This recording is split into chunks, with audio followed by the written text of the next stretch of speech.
அஸ்ஸலாமு அலைக்கும். ஓகே, நம்மளோட ஹைட்ரோ ரிவிஷன்ல கடைசி பகுதி ஒன்று இருக்குது இல்லையா?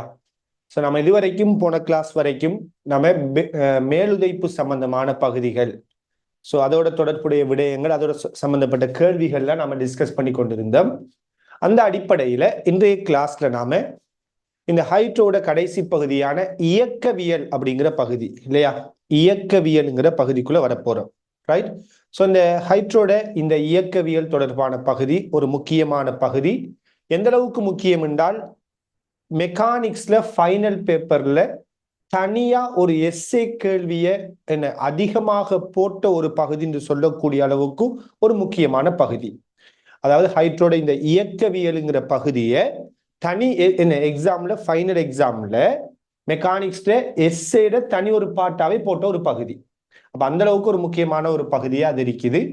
அதே நேரத்தில் ரொம்பவும் சோட்டான விடயங்கள் தான் இந்த ஹைட்ரோட இயக்கவியல்ல இருக்கக்கூடிய விடயங்கள். அழகா சமன்பாட முறையாக நம்மளால பயன்படுத்த தெரியுமா இருந்தால் இந்த பகுதியே ரொம்ப இலகுவான பகுதியா இருக்கும். சரியானே? அந்த அடிப்படையில ஹைட்ரோட இயக்கவியல் பகுதியில நீங்க முதலாவது தெரிஞ்சிருக்க வேண்டிய விடயங்கள், பாயினது இயக்கத்தோட தொடர்புடைய, பாயினது பண்புகளோட தொடர்புடைய விடயம். அதுல ஒன்று என்னென்றால், நெருக்கத்தகவற்ற பாயி அப்படின்னா யாரு, நெருக்கத்தகவற்ற பாயிண்டா யாருங்கிற விடயம். இது நமக்கு தெளிவா இருக்கணும். ரைட். நெருக்கத்தகவற்ற பாயிண்டா யாரு. சோ நெருக்கத்தகவற்ற பாயிண்டா யாருங்கிறத பத்தி நான் ஏற்கனவே உங்களுக்கு பஸ்கால்ட கொள்கையை விளங்கப்படுத்தக்குள்ள சொல்லி இருந்தேன் இல்லையா? பஸ்கால்ட கொள்கையை விளங்கப்படுத்தக்குள்ள நெருக்கத்தகவற்ற பாயிண்டா என்னங்கிற விடயத்தை சொல்லி இருந்தேன். ஸோ நெருக்கத்தகவற்ற பாயிண்டா என்ன? ரொம்ப சிம்பிள், பெயர்லயே இருக்குது. இன்கம்ப்ரெசபிள் ஃப்ளூயிட்னு சொல்லி சொல்லுவாங்க. நெருக்கத்தகவற்ற பாய்ங்கிறது, உங்களால ஒரு பாயிய நெருக்க முடியாமல் இருந்தால், அதாவது விசைய அல்லது அமுக்கத்தை கொடுத்து ஒரு பாயின் மீது விசை அல்லது அமுக்கத்தை கொடுத்து உங்களால அதை நெருக்க முடியலண்டா, அதோட கனவளவை குறைக்க முடியலென்றால் அதுதான் நெருக்கத்தகவற்ற பாய்.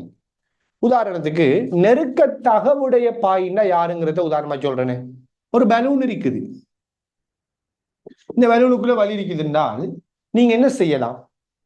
இந்த பலூனை நீங்க அப்படியே அழுத்தி இதுல கனவளவை குறைக்கலாம். சோ இந்த பலூனுக்குள்ள இருக்கக்கூடிய வலியானது நெருக்கத்தகவுடைய ஒரு பாய். ஏன்?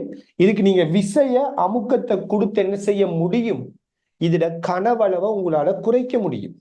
அப்ப இவர் ஒரு நெருக்கத்தகவுடைய பாய்.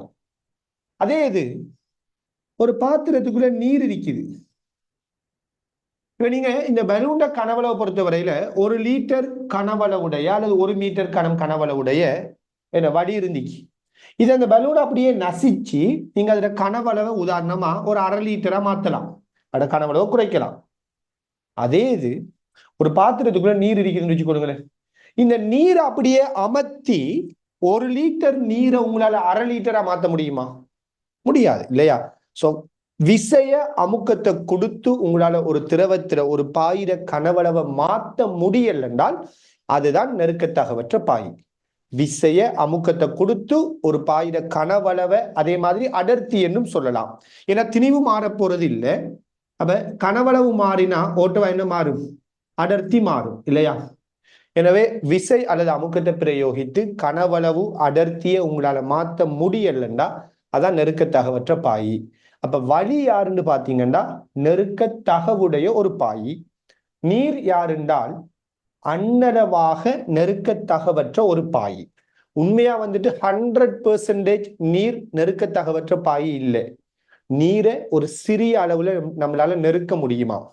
நீர் இருக்குதானே. உண்மையா வந்துட்டு என்ன சொல்றாங்கன்னா நீரை வந்துகிட்டு நீங்க ஒரு சிறிய அளவுல அதை நெருக்க முடியும். சரியானே? அப்ப அதை நம்ம புறக்கணிச்சு நீரை ஒரு நெருக்கத்தகவற்ற பாயின்னு யோசிக்க போறோம். வலி யாருதான்? அது நெருக்கத்தகவுடைய பாய் தான். சரி. அப்ப நெருக்கத்தகவற்ற பாயிண்டா யாருங்கிறதுல முதல் நமக்கு தெளிவிரிக்கணும். 2வது யாரு? பிசுக்குமையற்ற பாய். பிசுக்குமையுடைய பாய், பிசுக்குமையற்ற பாய் என்று சொல்றது. ஸோ இது வந்துகிட்டு உண்மையிலேயே நீங்க ரொம்ப தெளிவாக எங்க படிக்க முடியும் என்றால் 10வது யூனிட் ப்ராப்பர்ட்டிஸ் ஆஃப் மேட்டருங்கிற பாடத்துல படிச்சு என்ன பிசுக்குமையற்ற பாயிண்டா என்னங்கிறத நாம தெளிவாக படிக்க முடியும்.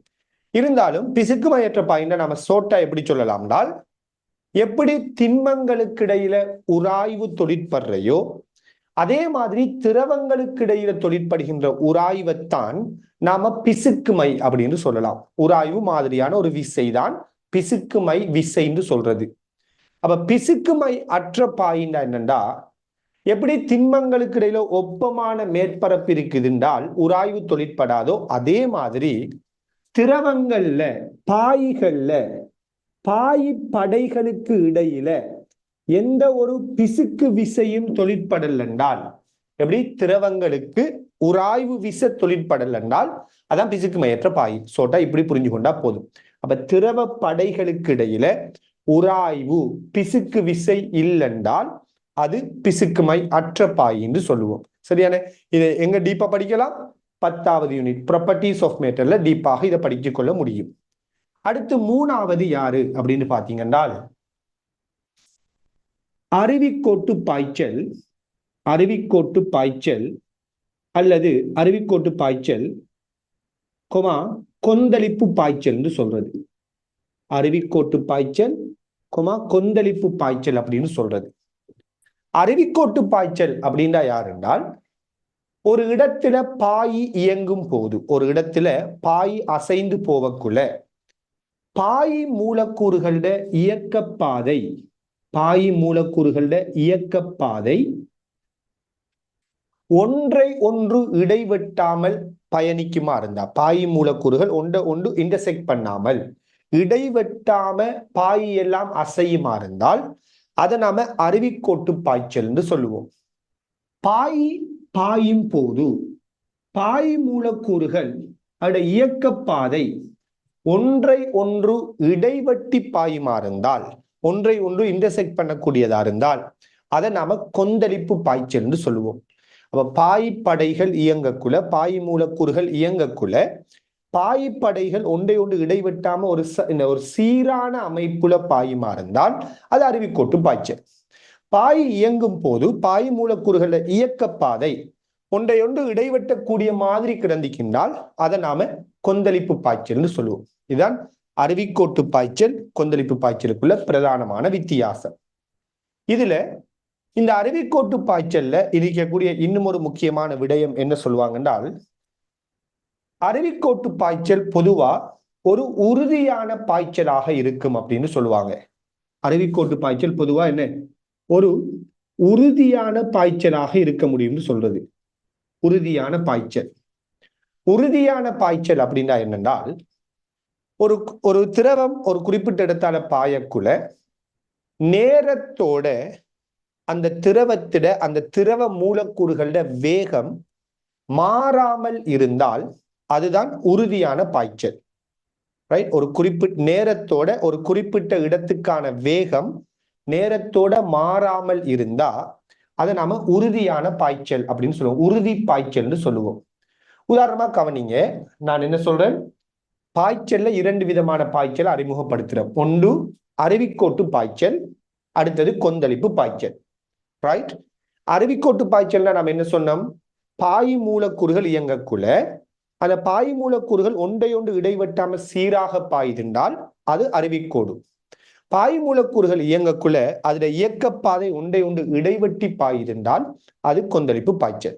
சரியா? இதுல அருவிக்கோட்டு பாய்ச்சல் பொதுவா ஒரு உறுதியான ஒரு பாய்ச்சல் அரிக்கும்னு சொல்றாங்க. அதாவது உறுதியான ஒரு பாய்ச்சல்டா என்ன அப்படின்றால், அந்த பாயானது பாயக்குள்ள உதாரணமா இந்த இடத்துக்குரிய பாய் மூலக்கூறுகளோட வேகம் நேரத்தோட மாறாதான். உதாரணமா பாய் மூலக்கூறுகள் இந்த இடத்தால பயணிக்கக்குள்ள நீர் மூலக்கூறு பாய்கள் இப்படி பாயுது, தண்ணியோ காற்றோ ஏதோ ஒன்று இயங்கிக் கொண்டிருக்குது. இப்படி பாய் மூலக்கூறுகள் இயங்கக்குள்ள இந்த இடத்துல இருக்கிற வேகம் தொடர்ந்து V1 தான் இருக்குது. அதாவது இந்த இடத்தால எந்த மூலக்கூறு கிராஸ் பண்ணக்குள்ளையும் இந்த இடத்துல வேகம் என்னதான், V1 தான். சோ நேரத்தோட ஒரு குறிப்பிட்ட இடத்துக்குரிய வேகம் மாறலன்னா அதான் உறுதி பாய்ச்சல். அதே மாதிரி பாய் மூலக்கூறுகள் இந்த இடத்தை கிராஸ் பண்ணக்குள்ள இந்த பாய் மூலக்கூறுகளோட வேகம் உதாரணமா v2 சொன்னால் நேரத்தோட இந்த இடத்துக்குரிய வேகம் மாறாமல் இருந்தால் அதுதான் உறுதியான பாய்ச்சல். அப்ப ஒரு குறிப்பிட்ட தானத்துக்குரிய வேகம் நேரத்தோட மாறலண்டா அதுதான் உறுதி பாய்ச்சல் அப்படின்னு சொல்லுவோம். அருவிக்கோட்டு பாய்ச்சல் பொதுவாக உறுதி பாய்ச்சலுக்குள்ள வரும்னு சொல்றாங்க. ரைட்.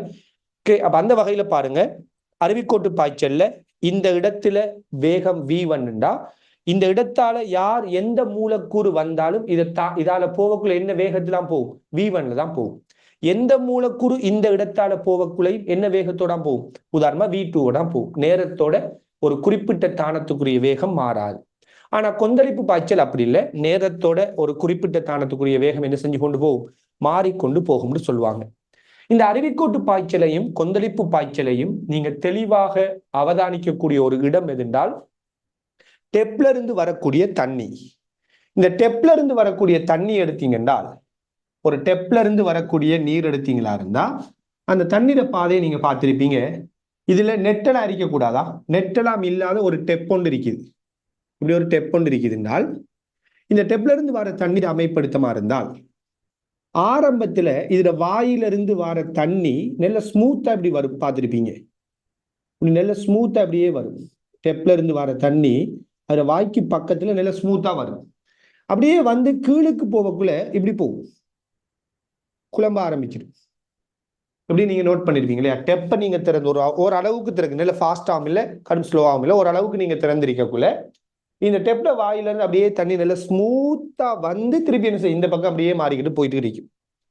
இந்த இடத்துல டெப்ல வாயிலிருந்து பக்கத்துல இருக்கித்தான இந்த பாய்ச்சல் தான் யார் என்றால் அருவிக்கோட்டு பாய்ச்சல். இந்த மாதிரி குழம்பி குழம்பி பாயுதுவா, இவரைத்தான் நாம கொந்தளிப்பு பாய்ச்சல் சொல்லுவோம். நோட் பண்ணிருப்பீங்கன்னு நினைக்கிறேன் எல்லாருமே. டெப்ல எப்படியான நான் சொல்றது வந்துட்டு இந்த டெப்ல வந்துட்டு இது இருக்கக்கூடாது, நெட் இருக்கக்கூடாதா, ஒரு ஃபில்டர் மாதிரியான ஏதாச்சும் ஒரு செட்டப் இருக்கக்கூடாது. அப்படி இல்லைண்டா அப்படியே சீரா வந்து திருப்பி குழம்பி போறது நீங்க பார்க்கலாம். அப்ப இது அருவிக்கோடா இருக்குது, இது கொந்தளிப்பா இருக்குது. சரியா? இந்த அருவிக்கோட்டு பாய்ச்சல் கொந்தளிப்பு பாய்ச்சல், ஏன் இந்த அருவிக்கோட்டு பாய்ச்சல் கீழுக்கு வரக்குள்ள கொந்தளிப்பு பாய்ச்சலா மாறினிக்கு நீங்க சொல்லுங்க அப்ப. இந்த டெப்பை நீங்க திறக்கிறீங்க, கீழுக்கு வரக்குள்ள இந்த அருவிக்கோடா வந்துட்டு இருந்தது கீழுக்கு வரக்குள்ள கொந்தளிப்பா மாறுது. ஏன் அருவிக்கோடு கொந்தளிப்பா மாறினிக்கு?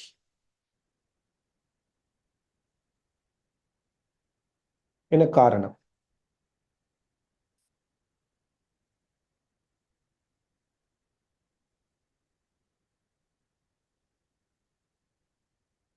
எஸ், என்ன காரணம்?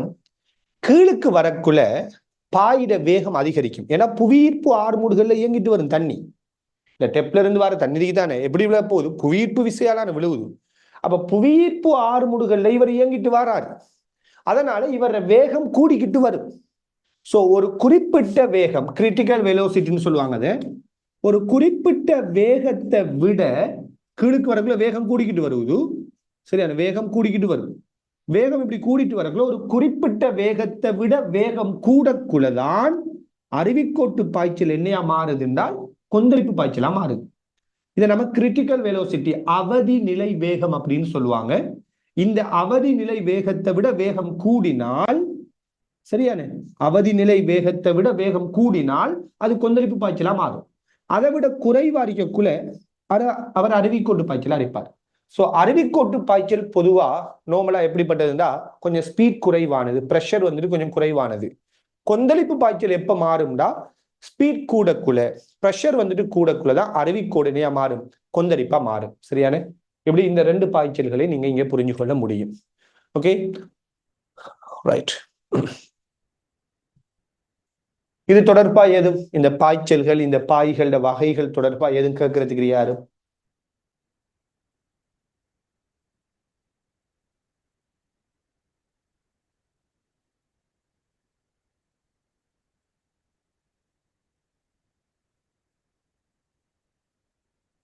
ஓகே சரியான ரைட். இப்ப பாருங்க, இப்ப 3 விதமான இந்த பாய்கள் தொடர்புடைய 3 முக்கியமான விடயங்களை பார்த்தோம். ஸோ இதை பேஸ் பண்ணி தான் பார்த்தீங்கன்னா நாம படிக்கக்கூடிய தியரிகள் எல்லாமே வரும். அதுல 2 தியரிகளை நம்ம பிரதானமா படிக்க போறோம். ஒன்று என்னன்னு பாத்தீங்கன்னா தொடர்ச்சி சமன்பாடுங்கிற விடயம், ரைட்? அது ரொம்ப சிம்பிளான ஒரு விடயம். 2வது பேனுலியின் சமன்பாடுங்கிற விடயம். சரியான? சோ இது ரெண்டையும் நம்ம தெளிவாக கட்டாயம் புரிஞ்சு கொள்ளணும். அந்த அடிப்படையில முதலாவது நம்ம தொடர்ச்சி சமன்பாடு, கண்டினியூட்டி ஈக்குவேஷன் அப்படின்னு ஆங்கிலத்தில் சொல்லுவாங்க. தொடர்ச்சி சமன்பாடு, தொடர்ச்சி சமன்பாடு அப்படின்னா யாருன்னு சொல்லி பார்ப்போம். ரைட்? பாருங்க, நான் வேறுபட்ட குறுக்குவெட்டு பரப்பை கொண்ட ஒரு குழாய் ஒன்று எடுக்கிறேன். சரி, வேறுபட்ட குறுக்குவெட்டு பரப்பை கொண்ட ஒரு குழாய் ஒன்று இருக்குது. இப்படி இருக்குன்னு வச்சுக்கோ. இப்ப நம்ம என்ன செய்ய போறோம்னா, இந்த குழாயினூடாக நீரை பாய்ச்ச வைக்கிறோம். இந்த குழாய் இப்படியே கண்டினியூவா போகுதா? இந்த பக்கமே இந்த குழாய் இப்படியே கண்டினியூவா போகுதுன்னு வச்சுக்கொள்ளுங்களேன். நான் ஒரு குறிப்பிட்ட ஒரு பகுதியை மட்டும் காட்டுறேன். இப்ப நம்ம இந்த குழாய்க்குள்ளால என்ன செய்ய போறோம்னால் நீரை பாய விட போறோம். இப்படி இந்த குழாய்க்குள்ளால நீர் பாயும் போது, இந்த குழாய்க்குள்ளால நீர் இப்படி பாய்ந்து கொண்டிருக்கும் போது, நீர் இப்படி பாய்ந்து கொண்டிருக்கக்குள்ள எல்லாருமே தெரிஞ்ச ஒரு விடயம் தான் இல்லையா? எல்லாருமே தெளிவா படிச்சிருக்கக்கூடிய ஒரு சின்ன ஒரு விஷயம் இது. பாயக்குள்ள இந்த குழாய்க்குள்ளால பாயிற இந்த நீர், இந்த திரவம் நெருக்க தகவற்ற ஒரு திரவமா இருக்குதுண்டால், எப்படிப்பட்டது அறிக்கணும்? நெருக்க தகவற்ற ஒரு திரவமாக இருக்குது. ஒரு உறுதியான பாய்ச்சல்லையும் இருக்குதுண்டால், நெருக்க தகவற்ற ஒரு திரவமாகவும் உறுதியான ஒரு பாய்ச்சல்லையும் இருக்குதுண்டால், இந்த நேரத்துல இந்த குழாய்க்கு உள்ளுக்குள்ள இந்த பக்கம் இந்த குழாய்க்குள்ள நுழைகின்ற திரவத்திட கனவளவும், ஒவ்வொரு செகண்டுக்கும் இந்த குழாய்க்குள்ள இந்த பக்கம் நுழைகின்ற திரவத்திட கனவளவும் ஒவ்வொரு செகண்டுக்கும் இந்த பக்கம் இந்த குழாயை விட்டு வெளியேறுகின்ற திரவத்திட கனவளவும் சமனாகத்தான் இருக்கும். இந்த குழாய்க்குள்ள நுழைகின்ற திரவத்திட கனவளவும் ஒவ்வொரு செகண்டுக்கும் இந்த குழாயை விட்டு வெளியேறுகின்ற திரவத்திட கனவளவும் எப்படி இருக்கும்? சமனாகத்தான் இருக்கும். ஏன்? என்ன காரணம்? யோசித்து பாருங்க. ஒரு இந்த மாதிரி ஒரு குழாய்க்குள்ளால தண்ணி உறுதியா பாயுதுண்டா, முதலாவது அங்க ஃபுல்லா தண்ணி ஃபுல்லா நிரம்பி இருக்கு, இப்படி ஃபுல்லா இருக்கும் தண்ணி. இந்த தண்ணி இப்படியே ஓடிக்கொண்டிருக்குது என்றால், சரியான, இதுக்குள்ள எவ்வளவு தண்ணி மேலதிகமா நுழைய போகுது, எவ்வளவு தண்ணி இதுக்குள்ள நுழையுதோ அதே அளவு நீர், அதே கனவளவுடைய நீர் இதை விட்டு வெளியேறத்தானே வேணும். ஏண்டா இப்ப உதாரணம் சொல்லுமே, இந்த ரூமுக்குள்ள ஆக்கள் ஃபுல்லா நிரம்பி இருக்குது. இந்த ரூமுக்குள்ள ஆக்கள் என்ன செய்யுது? ஃபுல்லா நிரம்பி இருக்குது. ரைட்? இந்த ரூமுக்குள்ள ஆக்கள் ஃபுல்லா ஒரு 20 பேர் இருக்கான்னு வச்சுக்கோமே, ஃபுல்லா நிரம்பி இருக்குது. ரைட்? நாம ஒரு 3 பேரை இந்த ரூமுக்குள்ள வெளியில இருந்து உள்ளுக்குள்ள எடுக்கணும். ஒரு 3 பேரை உள்ளுக்குள்ள எடுக்கணும்டா, ஃபுல்லா நிரம்பித்தான் இருக்குது. அந்த குழாய்க்குள்ள தண்ணி வரக்குள்ள அந்த தண்ணி என்ன செய்யும்? இந்த குழாய் ஃபுல்லா பிடிச்சுதான் வரும். அப்படித்தானே? இப்படி வராது. குழாய் இப்படி இருக்கக்குள்ள தண்ணி இப்படி வராது, இவ்வளவு துண்டுக்குள்ள ஓடி வராது. உறுதியான ஒரு பாய்ச்சல், ஃபுல்லா தண்ணி நிரம்பித்தான் ஓடும். ரைட்? அப்ப இந்த ரூமுக்குள்ள ஃபுல்லா ஆக்கள் நிரம்பி இருக்கக்குள்ள இந்த ரூமுக்குள்ள 3 பேர் உள்ளுக்குள்ள வரணும்டா, நாம என்ன செய்யணும்? 3 பேரை வெளியில ஆக்கணும். அதே சைஸ்ல இருக்கிறாங்கன்னு வச்சுக்கொள்ளுங்க. வேற சைஸ்ல இருந்தா சரி வரா இல்லையா? 3 பேரை நம்ம உள்ளுக்குள்ள எடுக்கணும்டா, 3 பேர் என்ன செய்யணும்? வெளியாக்கணும். இதே மாதிரி இதுக்குள்ள திரவம் பாஞ்சிட்டு இருக்கின்றா, ஒரு குறிப்பிட்ட செகண்டுக்கு இதுக்குள்ள எவ்வளவு திரவம் நுழையுதோ அதே அளவு திரவம் இந்த பக்கம் என்ன செய்யணும்? வெளியேறித்தாகணும். ஏண்டா இது ஒரு நெருக்க தகவற்ற பாய் என்று சொல்றாங்க.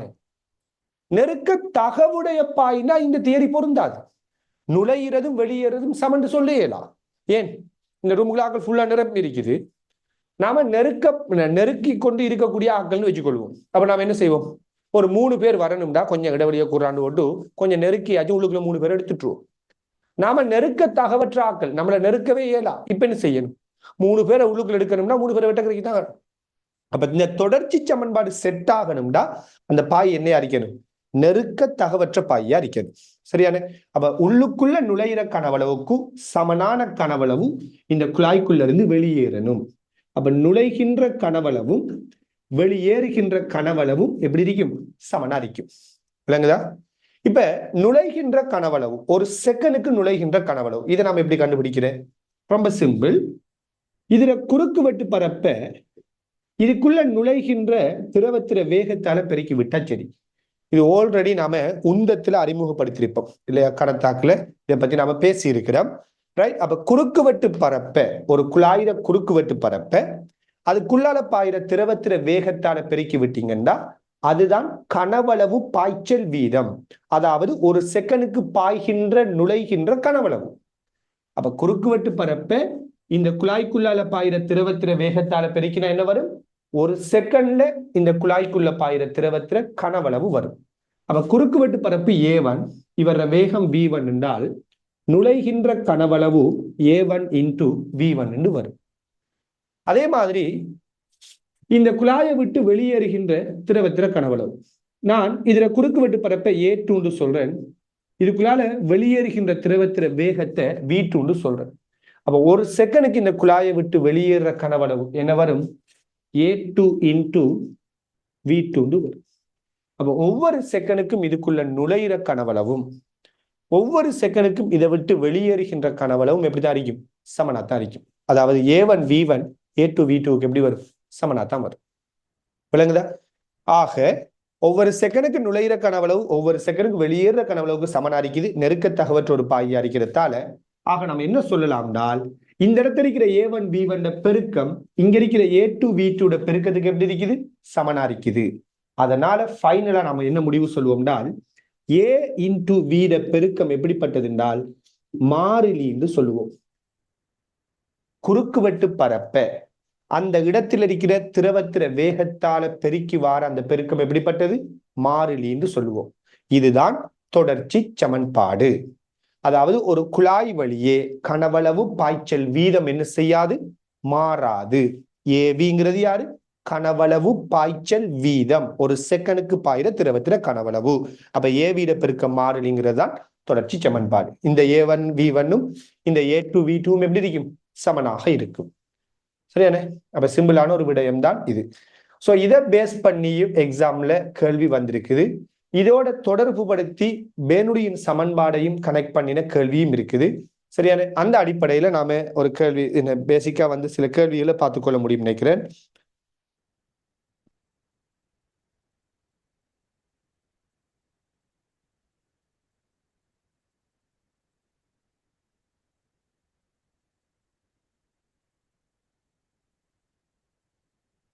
நூற்றி 29வது கேள்வி எடுங்க. உங்களோட டியூட்ல 98ஆம்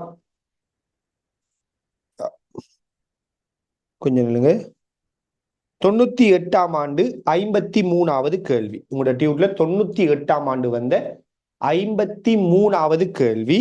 சரியான? 129வது கேள்வி எடுங்க. அப்ப அதோட விடையை சொல்லுங்க.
சரியா?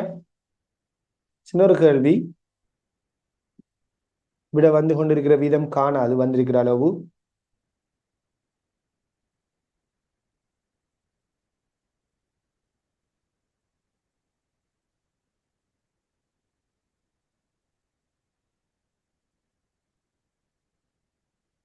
ஓகே. கவனிங்க. ஒரு மாறா அகலத்தை உடைய ஆறு ஒரு குறிப்பிட்ட பிரதேசத்தை தவிர ஏனைய இடங்களில் ஒரு குறிப்பிட்ட மாறா கதியுடன் உறுதியாக பாய்கின்றது. இப்பிரதேசத்தில் பாய்ச்சல் கதி குறைவானதாக காணப்படுமாயின் பின்வரும் வரிப்படங்களில் எது இவ் ஆற்றின் ஆழம் D-யினது ஆற்றின் நீளம் S வழியேயான மாறலை மிகச் சரியாக வகை குறிக்கின்றது? என்னையா? மாறா அகலத்தை உடைய ஒரு ஆறு ஒரு குறிப்பிட்ட பிரதேசத்துல தவிர ஏனைய இடங்கள்ல எல்லாம் மாறா கதியில தான் உறுதியாக பாயுதாம். சரி, அந்த பிரதேசத்துல மட்டும் அதுல கதி குறைவா இருக்குதுண்டால் கேட்கிறாங்க, அந்த ஆற்றிட ஆழத்தை பத்தி நீங்க என்ன சொல்லுவீங்க? ஆற்றின் தூரத்தின் வழியே அந்த ஆற்றிட ஆழம் எவ்வாறு மாறும்னு கேட்கிறாங்க. எல்லாம் பாருங்க, ஒரு குழாய்க்குள்ளால ஒரு திரவம் உறுதியா பாயிற ஒரு கேஸை நாம இங்க எடுத்திருந்தோம். இதுல நாம் என்ன சொன்னோம்னால் ஏ வீட பெருக்கம் எப்படிப்பட்டது? மாறிலின்னு சொல்றோம். சோ இந்த சமன்பாடு நமக்கு என்னத்தை கற்றுத்தருவதுனால், குறுக்குவெட்டு பரப்பானது குறைவாக இருக்கும் பட்சத்துல, ஒரு குழாயில குறுக்குவெட்டு பரப்பு குறைவாக இருக்கும் பட்சத்துல அந்த குழாய்க்குள்ளால பாய்கின்ற திரவத்திர கதி உயர்வாக அமையும்.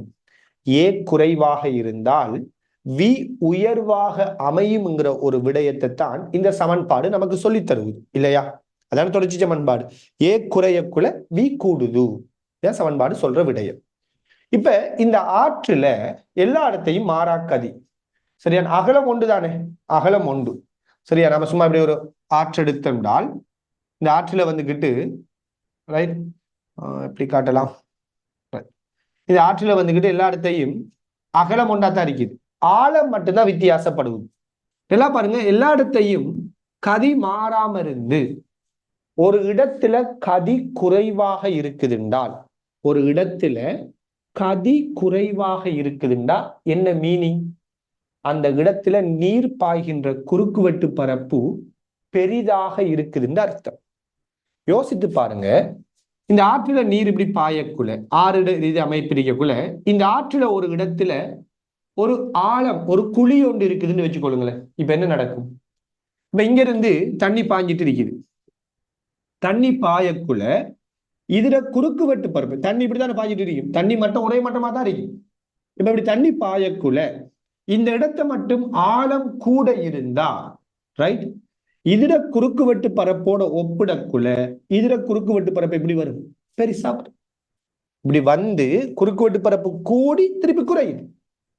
அப்ப யோசித்து பாருங்க, குறுக்குவெட்டு பரப்பு ஒரு இடத்துல பெருசா வரக்குள்ளதான் அந்த இடத்துல வேகமானது சிறிதா வரும். குறுக்குவெட்டு பரப்பு சிறிசா இருக்கிற இடத்துல வேகம் எப்படி இருக்கும்? பெருசா இருக்கும். சோ கேள்வியில சொல்றாங்க, மற்ற எல்லா இடத்திலையும் கதி சமன்தானா? அப்ப இந்த பக்கம் ஆழமும் இந்த பக்கம் ஆழமும் சமன். ஆனா இடையில ஆற்றில ஒரு இடத்துல என்ன இருக்கு? ஒரு குழி ஒன்று இருக்குது, ஆழம் பெருசா இருக்குது. அதனால இந்த ஏரியாவை கிராஸ் பண்ணக்குள்ள தண்ணீர் ஸ்பீட் என்ன செய்யும்? குறையும். ஏன்னா குறுக்குவெட்டு பரப்பு கூடினா கதி குறையும். ஆக நாம என்ன சொல்லலாம்? தூரத்தின் வழியே ஆழத்துக்கான கிராஃப். சோ இதுல இருந்து இதுவரைக்கும் ஆழம் மாறல்ல, இங்க இந்த பக்கம் வரக்குள்ள கதி குறையுது.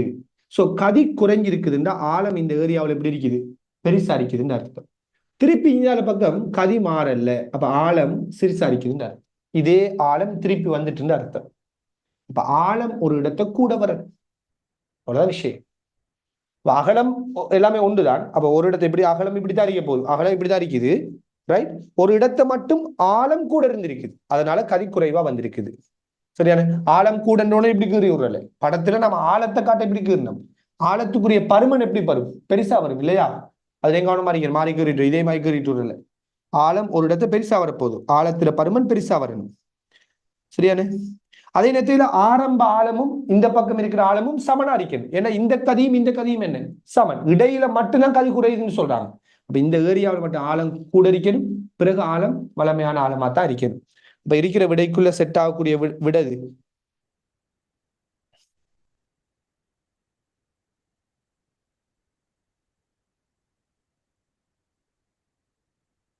பொருத்தமான விட வந்துட்டு 5ஆவதாக இருக்கும்.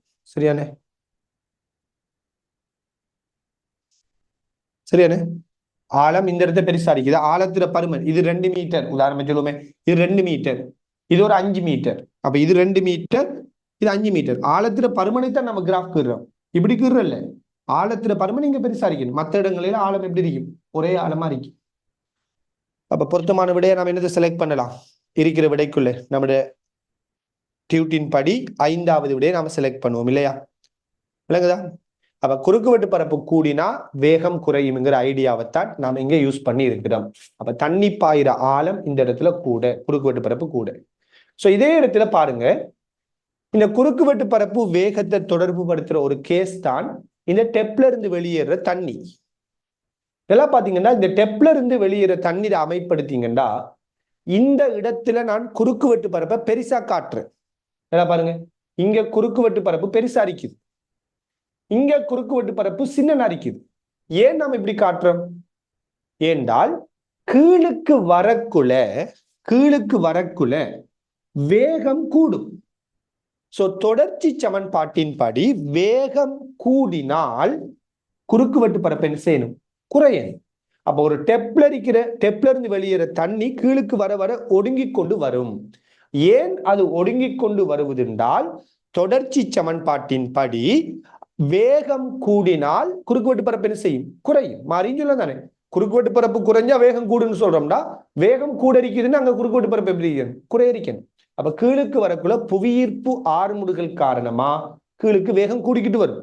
இப்ப வேகம் கூட கூட குறுக்குவெட்டு பரப்பு குறைஞ்சு கொண்டு வரும். அதான் அதுக்குரிய காரணம். சரியான? இதை நாம தெளிவா புரிஞ்சு கொள்ளுங்க. ரைட். இப்ப நாம அடுத்த ஒரு டாபிக்குள்ள போற முக்கியமான டாபிக் பேனுலியின் சமன்பாடு. அப்ப தொடர்ச்சி சமன்பாடுன்னா என்ன அப்படிங்கிற அடிப்படையான விடயத்துல உங்களுக்கு தெளிவிக்கணும். இப்ப நாம பேனுலியின் சமன்பாடை பத்தி பார்ப்போம். இது தொடர்பா யாருக்கும் எதுவும் கேள்விகள் இருந்தா, தொடர்ச்சி சமன்பாடு தொடர்பான யாருக்கும் எதுவும் டவுட்ஸ் இருந்தா கேட்டுக்கொள்ளுங்க. பேனுலியின் சமன்பாட்டுக்குள்ள போவோம்.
கவனிங்க, இதுல முதலாவது இந்த இங்க நாம பேசினது வந்துட்டு கனவளவு பாய்ச்சல் வீதம். சரியான? திணிவு பாய்ச்சல் வீதம் அப்படின்னா யாரு? கனவளவு பாய்ச்சல் வீதம்ங்கிறது ஒரு செகண்ட்ல பாயிர திரவத்திர கனவளவு, அதாவது குறுக்குவெட்டு பரப்ப வேகத்தால பெருக்கிறவாறுதான் கனவளவு பாய்ச்சல் வீதம். திணிவு பாய்ச்சல் வீதம் அதாவது ஒரு செகண்ட்ல பாயிர திரவத்திர திணிவு. இதை நம்ம எப்படி கண்டுபிடிக்கிறேன்? கனவளவை அடர்த்தியால பெருக்கி விட்டா சரி. சோ திணிவு பாய்ச்சல் வீதம்னா ரோ ஏ வின்னு சொல்லுவோம். ஒரு செகண்ட்ல பாயிர கனவளவு தான் ஏ வி. கனவளவு அடர்த்தியால பெருக்கினா என்ன வரும்? திணிவு வரும். அப்ப ஒரு செகண்ட்ல பாயிர திணிவு என்னன்னு கேட்டா ரோ ஏ வின்னு சொல்லுவோம். இப்ப கனவளவு, ஒரு செகண்ட்ல பாயிர கனவளவு ஏ வி, ஒரு செகண்ட்ல பாயிர திணிவு என்னன்னு கேட்டா என்னன்னு சொல்ல போறோம்? ரோ ஏ வின்னு சொல்லுவோம். இல்லைங்கதா? இதான் அதுக்குள்ள வித்தியாசம். இது ஒரு விஷயம். இந்த திணிவு பாய்ச்சல் வீதத்தை நம்ம எங்க அப்ளை பண்றேன்? உந்தத்துல கனத்தாக்குல அப்ளை பண்ணிருப்போம் இல்லையா? கனத்தாக்குல தான் இந்த திணிவு பாய்ச்சல் வீதத்தை அப்ளை பண்ணுவோம். ஒரு சுவர்ல நீர் போய் பட்டா அந்த நீரால அந்த சுவர்ல உண்டாக்கப்படுற விச சம்பந்தமா இதெல்லாம் நம்ம ஆல்ரெடி டிஸ்கஸ் பண்ணி இருக்கிறோம். Okay, right. அடுத்த ஒரு விஷயம், இப்படி ஒரு கேள்வி, இந்த குழாய்க்குள்ள எல்லா இடத்திலையும் வேகம் சமனா இருக்குமா அப்படின்னு சொல்லி ஒரு கேள்வியை கேட்கிறாங்க. இந்த வேகம் V1 இந்த வேகம் V2 சமனா இருக்குமா? உண்மையா இந்த குழாயில இந்த எல்லா இடத்தையும் வேகம் சமனா இருக்குமான்னு ஒரு கேள்வி. பிசுக்கு மை அற்ற திரவமா இருந்தா இது எல்லா இடத்தையும் வேகம் சமனா இருக்கும். பிசுக்குமை உடைய திரவமா இருந்தா வேகம் மாறுபடும். அதை பத்தி நீங்க 10வது யூனிட் ப்ராப்பர்ட்டிஸ் ஆஃப் மேட்டர்ல சரியான அதுக்குன்னு ஒரு சமன்பாடையே என்ன செய்ய முடியும்? படிக்க முடியும். அப்ப பொதுவா இங்க நம்ம இங்க தொடர்ச்சி சமன்பாட்டுல இங்க எல்லா இடத்தையும் வேகம் சமன் எடுத்துதான் நம்ம இந்த சமன்பாடை பயன்படுத்துறோம். சரியான? ப்ராப்பர்ட்டிஸ் ஆஃப் மேட்டர்ல கனவளவு பாய்ச்சல் வீதத்துக்கு பிசுக்குமை உள்ள திரவத்துக்கு வேறையா ஒரு சமன்பாடு என்ன செய்வோம், அப்ளை பண்ணுவோம். ரைட், இப்ப நாம பேனுலியின் சமன்பாடுக்குள்ள போகலாம்.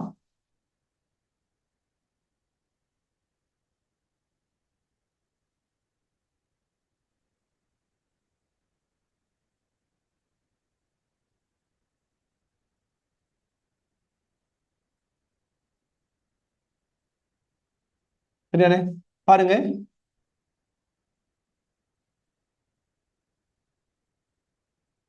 பேனுலியின் சமன்பாடு. பேனுலியின் சமன்பாடு எடுத்தீங்களா இருந்தால் எல்லாருக்குமே தெரியும், பேனுலியின் சமன்பாடை நாம பிரயோகிக்கணுமா இருந்தால் அடிப்படையில சில நிபந்தனைகள் இருக்குது. ஒன்று நாம சொல்லுவோம், ஏற்கனவே நாம் படித்த விடயங்கள், ஒன்று பிசுக்குமை அற்ற திரவமா இருக்கணும், பிசுக்குமை அற்ற திரவமா இருக்கணும். அதே மாதிரி அது நெருக்க தகவற்ற திரவமா இருக்கணும். அதே மாதிரி அருவிக்கோட்டு பாய்ச்சல்ல இருக்கணும். இதான் அதுக்குரிய நிபந்தனைகள், அருவிக்கோட்டு பாய்ச்சல். சோ பேனுலியின் சமன்பாடை நாம பயன்படுத்துவதற்கான நிபந்தனைகள் என்னென்ன? பிசுக்குமையற்ற திரவமாக இருத்தல் வேண்டும், நெருக்க தகவற்ற திரவமாக இருத்தல் வேண்டும், அருவிக்கோட்டு பாய்ச்சல்ல இருத்தல் வேண்டும்.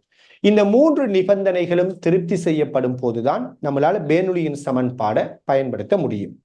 அந்த வகையில பேனுலியின் சமன்பாடுண்டா என்ன அப்படிங்கிற விடயத்துக்குள்ள வருவோம். நான் ஒரு குழாய்க்குள்ளால நீர் பாய்கின்ற அமைப்பை காட்டுறேன். சரியான, வேறுபட்ட உயரத்தில் இருக்கக்கூடிய ஒரு குழாயினூடாக நீர் பாயக்கூடிய அமைப்பை இங்க காட்டுறேன். இப்படி வேறுபட்ட குறுக்குவெட்டு பரப்புக்குள்ளால திரவமானது, நீரானது இவ்வாறு பாய்ந்து கொண்டிருக்குது. சரியான, இப்படி திரவமானது பாயுது.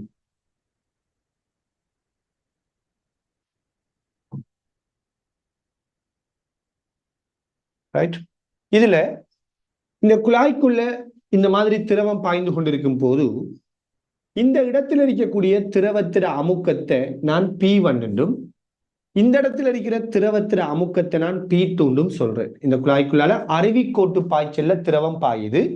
இதுல இந்த அருவிக்கோட்டு பாய்ச்சல்ல இந்த இடத்த அமுக்கம் P1, அங்க அமுக்கம் P2 சொல்லுவோம். இந்த இடத்துல இருக்கிற திரவத்திர வேகம் V1, இங்க இருக்கிற திரவத்திர வேகத்தை நான் V2 சொல்றேன்.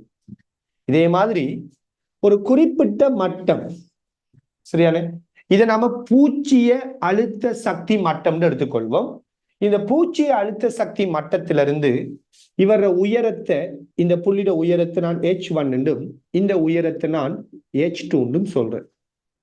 சோ பேனுலியின் சமன்பாடு நமக்கு என்னத்தை சொல்லுதுன்னு பாத்தீங்கன்னா, யாதேனும் அருவிக்கோட்டு பாய்ச்சல்ல இருக்கக்கூடிய பிசுக்குமையற்ற நெருக்க தகவற்ற ஒரு பாய் அருவிக்கோட்டு பாய்ச்சல்ல உள்ள போது யாதேனும் ஒரு புள்ளியில் இருக்கக்கூடிய அமுக்கத்தையும், அந்த புள்ளியில் இருக்கக்கூடிய அந்த இடத்துல இருக்கக்கூடிய அலகு கனவளவிற்கான இயக்க சக்தியையும், ஓர் அலகு கனவளவிற்கான அழுத்த சக்தியையும் கூட்டி வாரது மாறிலியாக இருக்கும் என்பதுதான் பேனுலியின் சமன்பாடாக இருக்கும். இல்லையா? அருவிக்கோட்டு பாய்ச்சல்ல யாதேனும் ஒரு புள்ளியில் இருக்கக்கூடிய அமுக்கத்தை, அந்த இடத்துல இருக்கக்கூடிய அலகு கனவளோட இயக்க சக்தியை, அந்த இடத்துல இருக்கக்கூடிய அலகு கனவளோட அழுத்த சக்தியை கூட்டி வாரது மாறிலி என்பதுதான் பேனுலியின் சமன்பாடு. இதுல இந்த அலகு கனவளோட இயக்க சக்தி, அலகு கனவளோட அழுத்த சக்தி என்னன்னு சில பேருக்கு ஒரு டவுட் வரலாம். அது ரொம்ப சிம்பிளான ஒரு விஷயம். அதாவது அழுத்த சக்திங்கிறது உதாரணமா mgh சொல்றது இல்லையா? அழுத்த சக்திக்கு என்ன சமன்பாடு? mgh. இப்ப நீங்க அழுத்த சக்திய, ஒரு திரவத்திட அழுத்த சக்திய அந்த திரவத்திட கனவளவால பிரிங்க. அழுத்த சக்திய, ஒரு குறிப்பிட்ட திரவத்திட அழுத்த சக்திய அதுல கனவளவால பிரிங்க. கனவளவால பிரிச்சா என்ன வரும்? அழுத்த சக்தியை கனவளவால பிரிக்கிறோம். அப்ப இந்த பக்கமும் நீங்க என்ன செய்யணும்? கனவளவால பிரிக்கணும். இப்ப யோசிச்சு பாருங்க, இது திரவத்திட திணிவு, இது திரவத்திட கனவளவு. திரவத்திட திணிவை திரவத்திட கனவளவால பிரிக்கிறீங்க, அப்ப என்ன வரும்? அடர்த்தி வரும். அப்ப ρgh. திரவத்திட அழுத்த சக்தியை அதுல கனவளவால பிரிச்சிருக்கிறீங்க, அப்ப என்ன சொல்லலாம்? ஓரலகு கனவளவோட அழுத்த சக்தின்னு சொல்லலாம். அப்ப ஓரலகு கனவளவோட அழுத்த சக்திக்கு என்ன சமன்பாடு? ρgh. இதே கேஸ் தான் ρv வர்க்கத்துக்கும். இயக்க சக்திக்கு சமன்பாடு half mv வர்க்கம்னு சொல்லுவோம். இப்ப இந்த இயக்க சக்தியை நீங்க கனவளவால பிரிக்கிறீங்க. திரவத்திட இயக்க சக்தியை திரவத்திட கனவளவால பிரிக்கிறீங்க. பிரிச்சா ரெண்டு பக்கமும் பிரிக்கணும் இல்லையா? இப்ப திரிவிங்கில் கனவளவு என்ன வரும்? அடர்த்தி. அப்ப half rho v வர்க்கம். இயக்க சக்தி அதுல கனவளவால பிரிக்கிறீங்கன்னா ஓரலகு கனவளவுட இயக்க சக்தின்னு வரும். அப்ப இதான் குறியா. அப்ப இது ஓரலகு கனவளவிற்கான இயக்க சக்தி, இது ஓரலகு கனவளவிற்கான அழுத்த சக்தி, இது பாயின் அமுக்கம். சரியா? இப்படி சொல்லுவாங்க. ரைட். இந்த தனித்தனியா இந்த கோவைகள் ஒவ்வொன்றும் யாருங்கிறத உங்களுக்கு கட்டாயம் எழுத தெரிஞ்சிருக்கணும். இதெல்லாம் எஸ்ஏ கேள்வியில வார விடயங்கள். அப்ப தனித்தனியா ஒவ்வொரு கோவையும் யாரு? பாயின் அமுக்கம், ஓரலகு கனவளவிற்கான பாயின் இயக்க சக்தி, ஓரலகு கனவளவிற்கான பாயின் அழுத்த சக்தி. சரியா? சில நேரத்தையில இத பாயின் அமுக்கம்னு சொல்லாம எப்படியும் சொல்லுவாங்க என்றால், இதை எப்படி நாம ஓரலகு கனவளவுக்கான அழுத்த சக்தி இயக்க சக்தின்னு சொல்றோமோ அதே ஸ்டைல்ல சொல்லுவாங்க. எப்படி சொல்லுவாங்க என்றால், பாயின் ஓரலகு கனவளவுக்கான அமுக்க சக்தின்னு சொல்லுவாங்க. சரியான? பிரஷர் எனர்ஜி அப்படிங்கிற டேர்மையும் யூஸ் பண்ணுவாங்க. ஓரலகு கனவளவுக்கான அமுக்க சக்தின்னு ஒரு வார்த்தையை பயன்படுத்துவாங்க. சரியான? அப்ப இது அமுக்கம்னு சொல்லாம சக்திங்கிற வார்த்தையிலையும் பயன்படுத்த முடியும். ஓரலகு கனவளவுக்கான அமுக்க சக்தி, இது இயக்க சக்தி, அழுத்த சக்தி. இது மூன்ற கூட்டுத்தொகை என்ன? மாறிலியாக இருக்கும். இங்க ரோங்கிறது யாரு? பாயின் அடர்த்தி, இது வேகம். இப்ப பாருங்க, இந்த சமன்பாடை நம்ம எப்படி அப்ளை பண்ணுவோம்னால், இப்ப அருவிக்கோட்டு பாய்ச்சல்ல எந்த ரெண்டு புள்ளிகளுக்கும் இதுல கூட்டுத்தொகை மாறிலி, அப்படித்தானே? ஆக இந்த புள்ளி எடுப்போம். அருவிக்கோட்டு பாய்ச்சல் இருக்கிற இந்த புள்ளி எடுத்தீங்கன்னா, இந்த புள்ளியில் இருக்கிற அமுக்கத்தை, இந்த புள்ளியில் இருக்கக்கூடிய இயக்க சக்தியை, இந்த புள்ளியில் இருக்கக்கூடிய அழுத்த சக்தியை கூட்டி வாரது. ரைட். இந்த புள்ளியில் இருக்கிற அமுக்கத்தை, இந்த புள்ளியில் இருக்கக்கூடிய இயக்க சக்தியை, இந்த புள்ளியில் இருக்கக்கூடிய அழுத்த சக்தியை கூட்டி வாரது என்ன அறிக்கும்? சமனாக இருக்கும். இந்த அமுக்கத்தை, இந்த இடத்துல இருக்கிற இயக்க சக்தியை, இந்த இடத்துல இருக்கிற அழுத்த சக்தியை கூட்டி வாரது, இந்த இடத்துல இருக்கிற அமுக்கத்தை, இந்த இடத்துல இருக்கிற இயக்க சக்தியை, இந்த இடத்துல இருக்கிற அழுத்த சக்தியை கூட்டி வாரதுக்கு எப்படி இருக்கும்? சமனாக இருக்கும் என்பதுதான் பெர்னூலியின் சமன்பாடு. விளங்குதா? அப்ப சின்ன ஒரு விஷயம் தான் இது இல்லையா? பெருசா நாம என்ன செய்ய தேவையில்லை, பெருசா பயப்பட வேண்டிய ஒரு விடயமே இல்லை. சோ இதை எப்படி நாம அப்ளை பண்ண போறோம் கேள்விகளுக்குங்கிறத நாம இங்க பார்க்க போறோம். சரியான? இதுல நான் இப்ப உங்களுக்கு ஃபைனலா ஒரு விஷயத்தை சொல்லிக்கொண்டு டைரக்டா நம்ம கேள்விகளுக்குள்ள போறோம். லாஸ்டா ஒரு விஷயத்தை நான் சொல்லிக்கொண்டு என்ன செய்யறேன்? டைரக்டா கேள்விகளுக்குள்ள போறேன். பொதுவா இந்த பெர்னூலியின் சமன்பாடு கூடுதலா அப்ளை ஆகின இடம் எதுன்னு பாத்தீங்கன்னா கிடையான குழாய்கள் தான். கிடையான மட்டத்துல தான் பொதுவா பெர்னூலியின் சமன்பாடு அதிகமாக அப்ளை ஆகி இருக்குது. அதாவது என்னென்றால், இப்ப பெர்னூலியின் சமன்பாடுன்னா உங்களுக்கு என்னன்னு தெரியும் தானே? இப்ப நான் ஒரு குழாய்க்குள்ளால, வேறுபட்ட குறுக்குவெட்டு பரப்பை கொண்ட ஒரு குழாய்க்குள்ளால பிசுக்குமை அற்ற திரவம், பிசுக்குமை அற்ற நெருக்கத்தகவற்ற ஒரு திரவம் உறுதி பாய்ச்சல்ல இருக்குது, அருவிக்கோட்டு பாய்ச்சல்ல இருக்குதுன்னு எடுத்துக்கொள்வோம். நெருக்கத்தகவற்ற பிசுக்குமையற்ற திரவம் ஒரு கிடையான குழாய். இந்த கிடையான குழாயில அருவிக்கோட்டு பாய்ச்சல் இருக்குதுன்னு எடுப்போம். சரியா? அப்படி எடுத்தால் நான் இந்த இடத்துல இருக்கிற அருவிக்கோட்டு பாய்ச்சல்ல இங்க இருக்கிற ஒரு புள்ளிக்கும் இந்த இடத்துல இருக்கிற ஒரு புள்ளிக்கும் நான் பெர்னூலியின் சமன்பாடை பாவிக்கிறேன். ரைட். கிடையான ஒரு குழாய் அருவிக்கோட்டு பாய்ச்சல்ல இருக்குது. இதுல இந்த குழாய்க்கு நான் என்ன செய்ய போறேன்? பெர்னூலியின் சமன்பாட்டை இந்த திரவத்துக்கு பாவிக்க போறேன். இந்த திரவத்துல இந்த இடத்துல இருக்கிற புள்ளி ஏ, இது பின்னு எடுக்கிறேன். சோ ஏ பிக்கு நம்ம பெர்னூலியின் சமன்பாடை பாவிப்போம். சோ பெர்னூலியின் சமன்பாடு என்ன? half rho v வர்க்கம் p plus half rho v வர்க்கம் plus rho gh மாறிலி என்பதுதான். இப்ப பாருங்க, ஏங்கிற புள்ளியில நான் திரவத்திர அமுக்கத்தை பி என்று சொல்றேன். ஏங்கிற புள்ளியில திரவத்திர வேகத்தை நான் வி என்று சொல்றேன். ஏங்கிற புள்ளியில அழுத்த சக்தியை பத்தி நாம யோசிக்க போறோம். நல்லா விளங்கிக் கொள்ளுங்க, இது ஒரு கிடையான குழாய். அழுத்த சக்திங்கிறது உங்களுக்கு தெரியும், நாம விரும்பின இடத்திலிருந்து உயரத்தை அளக்கக்கூடிய ஒன்று.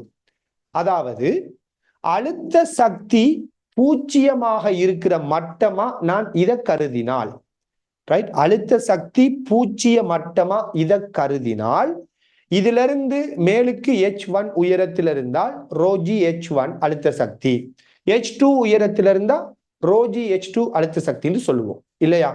நான் இப்ப என்ன செய்யறேன்றால் அழுத்த சக்தி பூச்சிய மட்டமாக இந்த மட்டத்தை கருதுறேன். அழுத்த சக்தியில பூச்சிய கிடைமட்டமா நான் யாரை கருத போறேன்?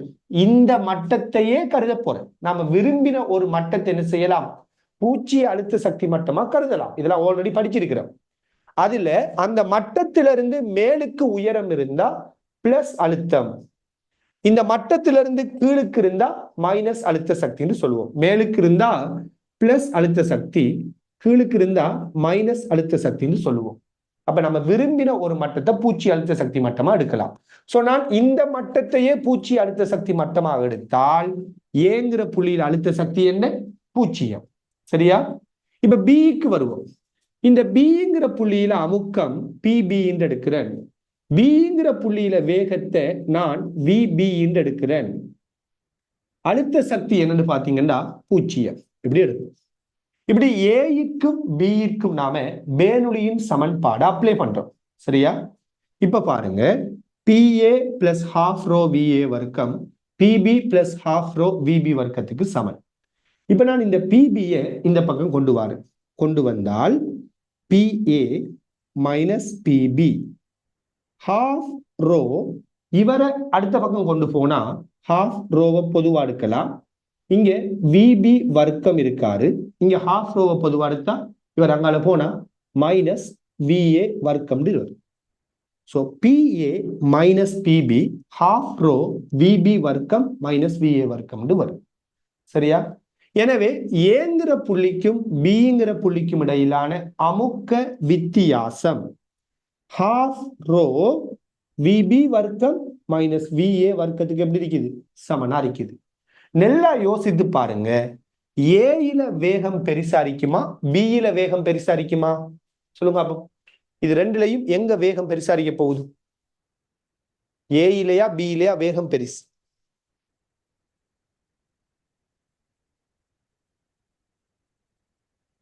எஸ், எப்பயுமே வேகம் பியில தான் பெருசு. அதான தொடர்ச்சி சமன்பாடு. குறுக்குவெட்டு பரப்பு குறைஞ்சா வேகம் கூடுந்து படிச்சுட்டமே. ஆக உங்களுக்கு தெரியும் பியில வேகம் ஏயை விட பெருசு. சோ பியில இருக்கிற வேகம் ஏயில இருக்கிற வேகத்தை விட பெருசா இருக்குது என்றால் நாம் என்ன சொல்லலாம்? இந்த வேகம் இதை விட பெருசா இருந்தா இந்த பருமன் என்னத்துல வரும்? பிளஸ்ல வரும். ஏண்டா இதுல இருந்து இதை கழிக்க போறோம். பியில வேகம் பெருசு தானே, பெருசுல இருந்து சின்ன கழிக்கிறோம்டா விட என்னத்துல வரும்? பிளஸ்ல வரும். இது பிளஸ்ண்டா இதுவும் என்னையா வரணும்? பிளஸ்ஸா வரணும். இது பிளஸ்ஸா வரணும்டா ஏயில இருக்கிற அமுக்கம் பியில இருக்கிற அமுக்கத்தை விட பெருசா இருக்கும். சோ மொத்தத்துல நாம என்ன சொல்லலாம்னால், இங்க வேகம் பெருசா இருக்குதானே, வேகம் பெருசா இருக்கிற இடத்துல அமுக்கம் சிறுசா இருக்கும். நல்லா பாருங்க, PA மைனஸ் PB என்னதுக்கு சமன்? ½ ρ VB வர்க்கம் மைனஸ் VA வர்க்கத்துக்கு சமன். அப்ப இதுல பியில இருந்து தான் VA கழிப்படுவது, இங்க ஏயில இருந்து B கழிப்படுவது. ஆக நம்ம சொல்றோம் பியில வேகம் பெருசாரிக்கும், பியில அமுக்கம் சிறுசாரிக்கும், ஏயில வேகம் சிறுசாரிக்கும். ஏன்னா குறுக்குவெட்டு பரப்பு பெருசு. அதனால பியில ஏயில அமுக்கம் பெருசா வரும். விளங்குதா? அப்ப என்ன சொல்றோம்? வேகம் சிறுசாரிக்கிற இடத்துல அமுக்கம் பெருசாரிக்கும், வேகம் பெருசாரிக்கிற இடத்துல பாயிட அமுக்கம் எப்படி இருக்கும்? சிறுசாரிக்கும். ரைட்? இதை இன்னும் கொஞ்சம் சிம்பிளா சொல்ல போறோம். எப்படி சொல்லலாம்டா, ஏன் வேகம் சிறுசா இருந்த, ஏன் இங்க வேகம் சிறுசாரிக்குன்னு ஏன் இங்க வேகம் சிறுசாரிக்குன்னு சொன்னோம்? குறுக்குவெட்டு பரப்பு பெருசா இருக்கிறதால இல்லையா? சோ குறுக்குவெட்டு பரப்பு பெருசா இருந்தா அமுக்கம் பெருசி. இங்க ஏன் வேகம் பெருசா இருந்த? குறுக்குவெட்டு பரப்பு சின்னனா இருந்ததால. ஆக குறுக்குவெட்டு பரப்பு சின்னனா இருந்தா அமுக்கமும் சின்னன். சொல்லலாமா இல்லையா? ஆக மொத்தத்துல கிடையான ஒரு திரவ பாய்ச்சலின் போது, பாய்ச்சலின் போது நாம சொல்லலாம் குறுக்குவெட்டு பெருசாரிக்கக்குள்ள அமுக்கமும் பெருசாரிக்கும், குறுக்குவெட்டு பரப்பு சின்னனா இருக்கக்குள்ள அமுக்கமும் சின்னனா இருக்கும். அல்லது வேகம் சின்னனா இருக்கக்குள்ள அமுக்கம் பெருசாரிக்கும், வேகம் பெருசா இருக்கக்குள்ள அமுக்கம் சின்ன அரிக்கும். மறந்துடாதீங்க, இது எப்ப இந்த கேஸ் செட் ஆகும்? கிடையான குழாய்க்குத்தானா? எல்லா இடத்தையும் அடிச்சு விடல, கிடையான பாய்ச்சலின் போது இந்த முடிவை நாம பயன்படுத்தலாம். ரைட். அதே மாதிரி கிடையான பாய்ச்சலின் போது அமுக்க வித்தியாசத்துக்கும் வேகத்துக்கும் என்ன தொடர்பு? அமுக்க வித்தியாசம் டெல்டா பி சமன் ஹாஃப் ரோ விபி வர்க்கம் மைனஸ் விஏ வர்க்கம். பெரிய வேகத்திலிருந்து சின்ன வேகத்தை கழிங்க, பெரிய அமுக்கத்திலிருந்து சின்ன அமுக்கத்தை கழிங்க. ரைட். அப்ப அமுக்க வித்தியாசம் சமன் ஹாஃப் ரோ வி வர்க்கம் விபி வர்க்கம் மைனஸ் விஏ வர்க்கம். இந்த சமன்பாடை கட்டாயம் நீங்க ஞாபகத்துல வச்சுக்கொள்ளுங்க, ரொம்ப யூஸ்ஃபுல்லான ஒரு சமன்பாடு. அப்ப பேனுடியின் சமன்பாட்டிலிருந்து நாம எடுக்கிற இந்த கிடைப்பாய்ச்சலுக்கான இந்த சமன்பாடு உங்களுக்கு ஞாபகம் இருக்கட்டும். அதே மாதிரி இந்த தொடர்பும் உங்களுக்கு ஞாபகம் இருக்கட்டும். ரொம்ப யூஸ்ஃபுல்லான விடயங்கள் இது. நிறைய கேள்விகளை ஃபாஸ்டா செய்யறதுக்கு உங்களுக்கு உதவக்கூடியது. சரியா? இப்ப இந்த இடத்துல இருந்து நாம் என்ன செய்வோம்? நம்மளோட கேள்விகளை ஆரம்பிப்போம்.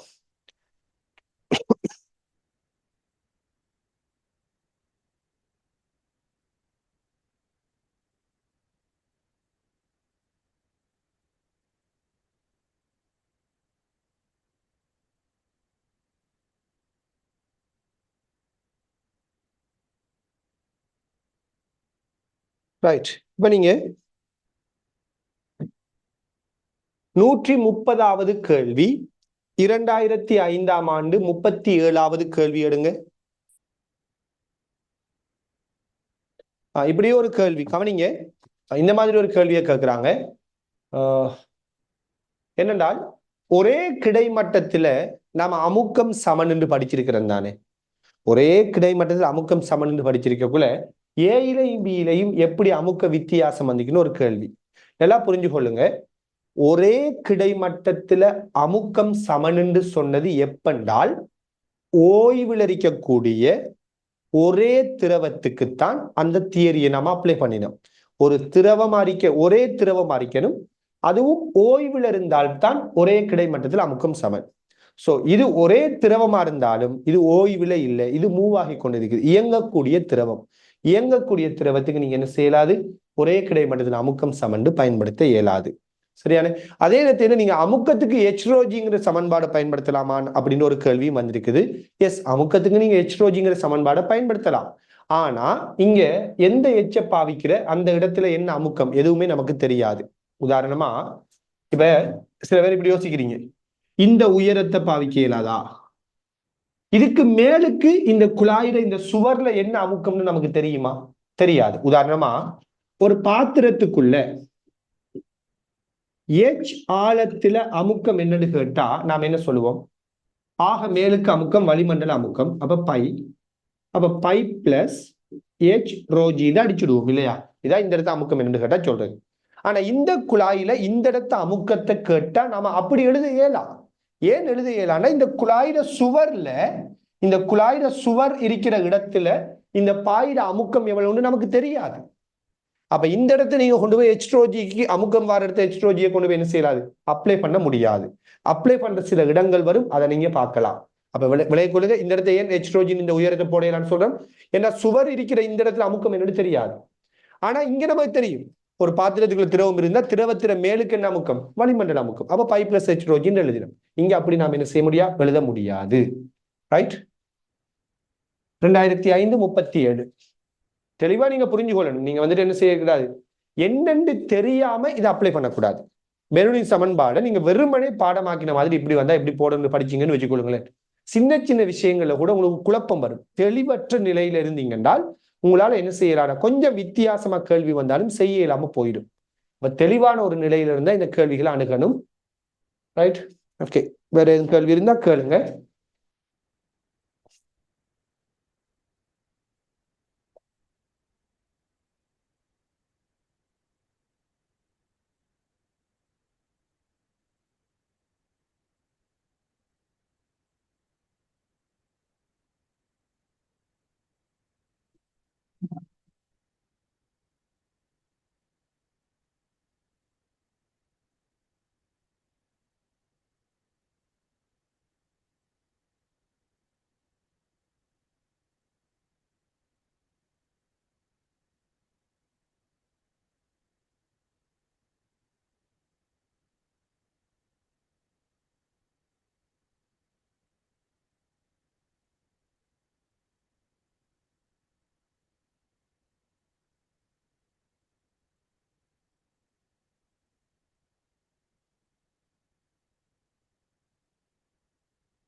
ஓகே, கவனிங்க. இன்னும் ஒரு கேள்வி இந்த இடத்துல கேட்கப்பட்டிருக்குது. என்னென்றால் அமுக்கம் சமன் விசையின்கீழ் பரப்புன்னு நம்ம படிக்கிறோம் தானே எல்லாருமே. பொதுவான ஒரு அமுக்கத்துக்கான சமன்பாடு விசையின்கீழ் பரப்பு தானே. அப்ப பரப்பு கூடினா அமுக்கம் குறையும் தானே. அப்ப அங்க நாம எப்படி அதை யோசிக்கிறோம் சொல்லி ஒரு கேள்வியை கேட்கிறாங்க. நல்லா புரிஞ்சு கொள்ளுங்க, நியாயமான கேள்விதான் இல்லையா. இப்படி ஒரு சமன்பாடு வச்சு யோசிக்க போனா அப்படி ஒன்று வரும். இதெல்லாம் எப்ப இந்த சமன்பாட்டுல பரப்பு கூடினா அமுக்கம் குறையும் அப்படிங்கிறது எப்ப? விஷம் மாறாம இருக்கக்குள்ள. விஷம் மாறாம இருந்து தானே நாம பரப்பு அமுக்கத்துக்கு நேர் மாறுன்னு சொல்லுவோம். விஷம் மாறாம இருக்கக்குள்ளதான் பரப்பு கூடினா அமுக்கம் குறைன்னு சொல்லுவோம். சரியான? அப்ப இந்த சமன்பாட்டுல இந்த தொடர்பை கொண்டு போய் நீங்க இங்க அப்ளை பண்ண இயலாது. ஏண்டா இங்க வழங்கப்படுற விச எப்படிப்பட்ட விசங்கிறது நமக்கு தெரியாது. சரியான? அப்ப இந்த சமன்பாட்டுல பரப்பு கூடிய அமுக்கம் குறையன்னு சொல்ற ஒரு விஷயம் இருக்குதுன்னா அது எப்ப? விச மாறாம இருக்கிற சந்தர்ப்பத்துல. ஆனா இந்த கேஸை பொறுத்த வரையில விசை ஒவ்வொரு இடத்திலையும் வேறுபட்ட அமைப்புல வரும். சரியான? ஆக இங்க நாம அமுக்கம் சமன் விசையின்கீழ் பரப்பை வச்சு இதை யோசிக்க இயலாது. அப்ப அந்த அடிப்படையில இந்த பேனுடியின் சமன்பாட்டோட அடிப்படை கொள்கையா நம்ம என்னத்தை சொல்ல வரோம்னால், பரப்பு கூட இருக்குதுன்னா அமுக்கம் இங்க என்ன வரும்? கூட வந்து சேரும். சரியான? பேனுடியின் சமன்பாட்டுக்குள்ளால நம்ம இதை கண்டுபிடிக்கிறோம். அப்ப அமுக்கத்து விசையின்கீழ் பரப்பெல்லாம் என்ன செய்யலாது, இங்க டைரக்டா அப்ளை பண்ண முடியாது. ரைட்? இப்ப பாருங்க இந்த கேள்வி 2005-37 இப்படி ஒரு குழாய் ஒன்றை தந்திருக்கிறாங்க. இந்த குழாய் வழியே அமுக்கத்துக்கான கிராஃப் என்னங்கிறதான் கேள்வி. சோ குழாய் வழியே அமுக்கத்துக்கான கிராஃப் என்னன்னு கேட்கிறாங்கன்னா நம்ம இப்பதான் சொன்னோம், பரப்பு கூடண்டா அமுக்கம் கூட, பரப்பு குறையண்டா அமுக்கம் குறைய. சோ பரப்பு இப்படியே குறையுதா, அமுக்கமும் இப்படியே குறையட்டும். அவ்வளவுதான். பரப்பு குறைஞ்சா அமுக்கம் குறையட்டும். அப்ப இந்த கேள்விக்கு பொருத்தமான விட எத்தனாவது? 4வது விட. பரப்பு மாறல, அமுக்கம் மாறல. பரப்பு குறையுது, அமுக்கம் குறையுது. பரப்பு மாறல, அமுக்கம் மாறல. விளங்குதா? 2005-37 இந்த தியரி எல்லாம் ஒழுங்கா தெரிஞ்ச ஒரு ஆள் இந்த கேள்வி என்ன செஞ்சிருப்பாரு? ஒரு கேள்வியை வாசிக்கிற டைமை விட்டீங்கன்னா ஒரு 10 செகண்ட்ல விட எடுத்திருப்பாரு. இந்த கேள்விக்கு ஒரு 10 செகண்ட்ல அவர் விட எடுத்திருக்கலாம். கேள்வியை வாசிக்கிற டைம் விட்டு போட்டு யோசித்தால் 10 செகண்ட் போதும் இந்த கேள்வியை செய்ய இல்லையா. குறுக்குவெட்டு பரப்பு தான் அமுக்கத்துக்கு ஏற்ற மாதிரி மாறக்கூடியது, குறுக்குவெட்டு பரப்புக்கு ஏற்ற மாதிரி. ரைட், அடுத்தது 2009ஆம் ஆண்டு 15வது கேள்வி. 2009ஆம் ஆண்டு 15வது கேள்வி உங்களோட டியூட்ல 132வது கேள்வியாக இருக்கும். உங்களோட டியூட்ல 132வது கேள்வி என்ன விடன்னு சொல்லுங்க.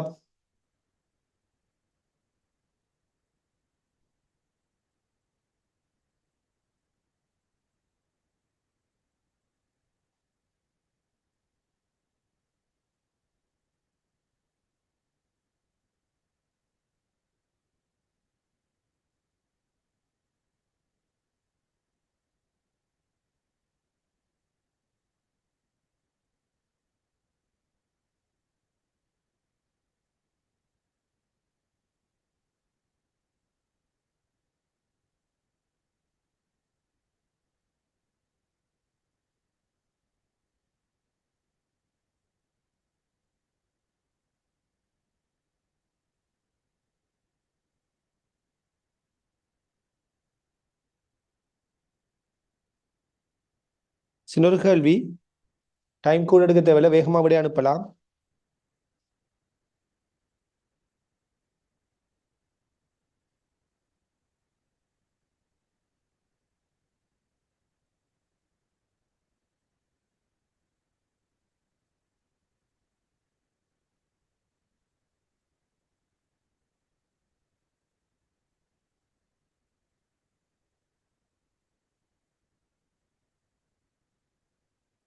சரியா?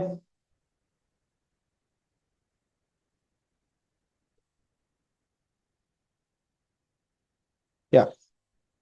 சோ பாருங்க, அடர்த்தி டிஐ உடைய ஒரு பிசுக்கற்ற பாய்மம் உருவில் காணப்படுகின்றவாறு மாறும் குறுக்குவெட்டு பரப்பை உடைய ஒரு கிடைக்குழாயினூடாக அருவிக்கோட்டு பாய்ச்சலை கொண்டுள்ளது. பாய்ச்சல் வேகம் v ஆக இருக்கும் ஒரு புள்ளியில் பாய்மத்தின் அமுக்கம் p எனின் பாய்ச்சல் வேகம் 3v ஆக இருக்கும் வேறொரு புள்ளியில் அமுக்கம் என்ன? சோ இந்த இடத்துல வேகம் v என்றால் அமுக்கம் p வேகம் v என்றால் பாய்ச்சல் வேகம் 3v ஆக இருக்கிற ஒரு புள்ளியில அமுக்கம் என்ன அப்படின்னு கேட்கிறாங்க. சரியா? நமக்கு தான் தெரியும் இது ஒரு கிடைக்குழாய். வேகம் அமுக்கம் கனெக்ட் ஆகுதுன்றால் சமன்பாடு டெல்டா பி சமன் ½ ரோ இரண்டு வேகங்களோட வித்தியாசத்தில வர்க்கம் இல்லையா? வேகங்களோட வர்க்கத்தில வித்தியாசம் இப்படித்தானே வரும். ரைட். இப்ப கவனிங்க. முதலாவது இந்த பி டேஸ் இந்த இடத்துல இருக்கிற அமுக்கம் நிச்சயமா பியை விட சின்னனா தான் வரும். ஏன்? வேகம் பெருசா இருந்தா அமுக்கம் சின்ன. வேகம் பெருசா இருந்தா அமுக்கம் எப்படி இருக்க போகுது? வேகம் பெருசா இருக்கிறதால் அமுக்கமானது சின்னனாக இருக்கும். சோ வேகம் பெருசா இருக்கிறதால அமுக்கம் சின்னனா வரும். சரியானே? அந்த அடிப்படையில நிச்சயமா விட பியை விட சின்னனா தான் வரணும். சோ மூணாவது நாலாவது விடையை நாம நினைச்சும் பார்க்க தேவையில்லை. 3 4 விடைகளை நாம யோசிக்கவே தேவையில்லை. ஏன்னா அது பியை விட பெருசு விட வருவது. சரியானே? அப்ப வேகம் பெருசா இருக்கிறது, அமுக்கம் சின்ன. இப்ப நம்ம விடயத்துக்கு வருவோமே. இங்க அமுக்கம் பி, இங்க அமுக்கம் பி டேஸ். அப்ப பி மைனஸ் பி டேஸ்ன்னு போடுங்க. கூடிய அமுக்கத்திலிருந்து குறைஞ்ச அமுக்கத்தை கழிங்க. ½ அடர்த்தி டி.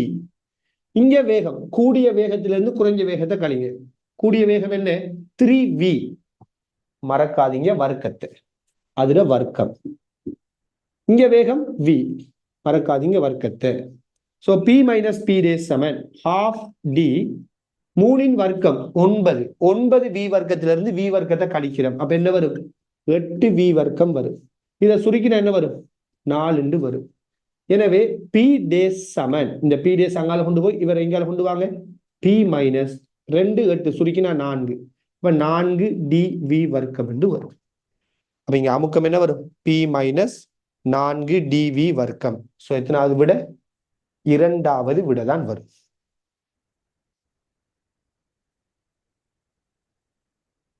நான் இந்த படத்தை இங்க குறிச்சிட்டேன். இங்க வருமா? வேகம் பெருசா வரும். p டேஸ் படத்தை மாறி குறிச்சேன் இல்லையா? ரைட். அப்ப பொருத்தமான விட இரண்டாவது விடையாக இருக்கும். இதே மாதிரி இன்னும் ஒரு கேள்வி. 127வது கேள்வி. 2012ஆம் ஆண்டு ஓல்ட் சிலபஸ்ல 25வது கேள்வி. 127வது கேள்வி எடுங்க.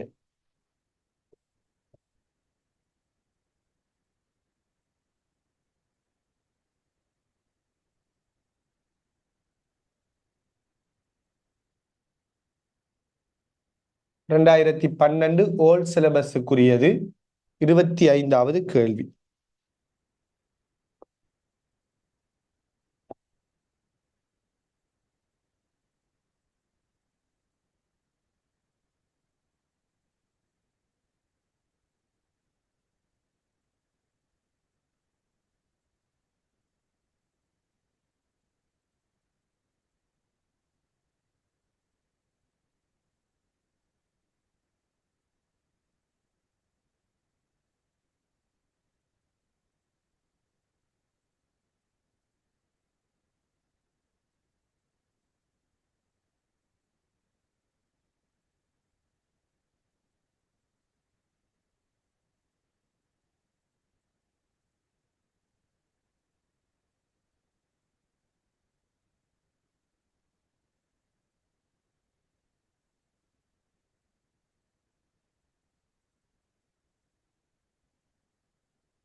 சரியா? பாருங்க. உருவில் காணப்படுகின்றவாறு நீர் ஒரு வெந்தூரி குழாயினூடாக பாய்கின்றது. நீரின் அமுக்கம் பியுடன் ஏயில் குழாயினுள் நீரின் அமுக்கம் பியுடன் ஏயிலே குழாயினுள் புகுகின்றது. ஏயில் குறுக்குவெட்டு பரப்பு பியில் உள்ள குறுக்குவெட்டு பரப்பின் 5 மடங்காகும். பியில் உள்ள நீரின் அமுக்கத்தை பூஜ்ஜியத்திற்கு சமமாக்குவதற்கு பியில நீர் அமுக்கத்தை பூஜ்ஜியத்துக்கு சமமாக்குவதற்கு ஏயில் நீர் கொண்டிருக்க வேண்டிய கதி என்ன அப்படின்னு கேட்கிறாங்க. ஏயில நீர் கொண்டிருக்க வேண்டிய கதி என்ன அப்படின்னு கேட்கிறாங்க. சோ பாருங்க, இங்க அமுக்கத்தை பூஜ்ஜியமா மாத்துறதுக்கு, அப்படித்தானே? அமுக்கத்தை பூஜ்ஜியத்துக்கு கொண்டு வரதுக்கு ஏயில் அரிக்க வேண்டிய கதி என்ன, ஏயில் அரிக்க வேண்டிய நீர கதி என்னன்னு கேட்கிறாங்க. சோ கவனிங்க, சிம்பிளா விஷயத்தை முடிப்போம். நமக்கு தான் சமன்பாடு தெரியுமே. ஆக முதலாவது இதர குறுக்குவெட்டு பரப்பை விட இதுல குறுக்கு வெட்டு பரப்பு 5 மடங்கு பெரிது. அப்படித்தானே? இது ஏண்டா இது 5a. எல்லாம் யோசிச்சு பாருங்க. குறுக்கு வெட்டு பரப்பு 5 மடங்குண்டா அல்லது இதை மாறி சொல்லலாம், இதை விட இதுல குறுக்கு வெட்டு பரப்பு 5 மடங்கு சிறியதுண்டா இவர வேகத்தை விட இவர வேகம் 5 மடங்கு பெரியதா இருக்கணும். ஏண்டா ஏ வீட பெருக்கம் மாறிலி தொடர்ச்சி சமன்பாடு. குறுக்கு வெட்டு பரப்பு எத்தனை மடங்கால குறையுதோ அதே மடங்கால வேகம் கூடும். சரியா? அப்ப இங்க வேகம் v இங்க வேகம் 5v. ஏன்னா இங்க இருக்கிற குறுக்கு வெட்டு பரப்பை விட இது 5 மடங்கு குறையும். குறுக்கு வெட்டு பரப்பு எத்தனை மடங்கால குறையுமோ அதே மடங்கால வேகம் கூடணும். இப்ப நம்ம இந்த ரெண்டு புள்ளிகளுக்கும் பெர்னோள்ளியின் சமன்பாடை பாவிப்போம். டெல்டா பி சமன் ஹாஃப் ரோ வி, இங்க இருக்கிற வேகம் பெருசி, அப்ப விபி வர்க்கம் மைனஸ் விஏ வர்க்கம். இங்க வேகம் பெருசிண்டா இங்க அமுக்கம் பெருசி, அப்ப இந்த அமுக்கம் பி, இங்க அமுக்கம் பி, இங்க அமுக்கம் என்ன? பூஜ்ஜியம். பி மைனஸ் பூஜ்ஜியம், பி மைனஸ் பூஜ்ஜியம். ஹாஃப் திரவத்தின் அடர்த்தி ரோ. சரியா? இந்த இடத்துல வேகம், இந்த இடத்துல வேகம் என்ன? 5v. அப்ப 5v வர்க்கம், அப்ப என்ன வரும்? 25v வர்க்கம். இந்த இடத்துல வேகம் என்ன? v, அப்ப v வர்க்கம். இப்படி கவனமா இருக்கணும். வர்க்கத்துல பரப்புலாம். இப்ப பாருங்க, ஹாஃப் ரோ 25v வர்க்கம், v வர்க்கம் கழிச்சா 24v வர்க்கம், சுருக்கினா 12 ரோ v வர்க்கம் தான் pக்கு சமன். அப்ப v சமன் என்ன வரும்? p இன் கீழ் 12 ரோட வர்க்க மூலம் வரும். சோ p இன் கீழ் 12 ரோட வர்க்க மூலம். அப்ப இந்த கேள்வி பொருத்தமான விட என்ன? இரண்டாவது. விளங்குதா? இந்த கேள்வி பொருத்தமான விட இரண்டாவது. சரியானே? அப்ப இந்த சமன்பாடு சரியா நீங்க அப்ளை பண்ணுங்க, உங்களுக்கு விட வந்து சேரும். ரைட்? இப்ப நீங்க 139 இந்த ஒரு கேள்வியை பார்த்துக் கொள்வோம். 139வது கேள்வி, 2008ஆம் ஆண்டு 17வது கேள்வி. எனக்கு வேகமா விடை சொல்லுங்க அப்போ. 139வது கேள்வி, 2008ஆம் ஆண்டு 17வது கேள்வி.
ரைட்?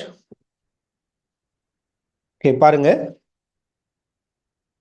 நிலத்தின் கீழ் வாழும் சில விலங்குகளின் வலை உருவில் காணப்படுகின்றது.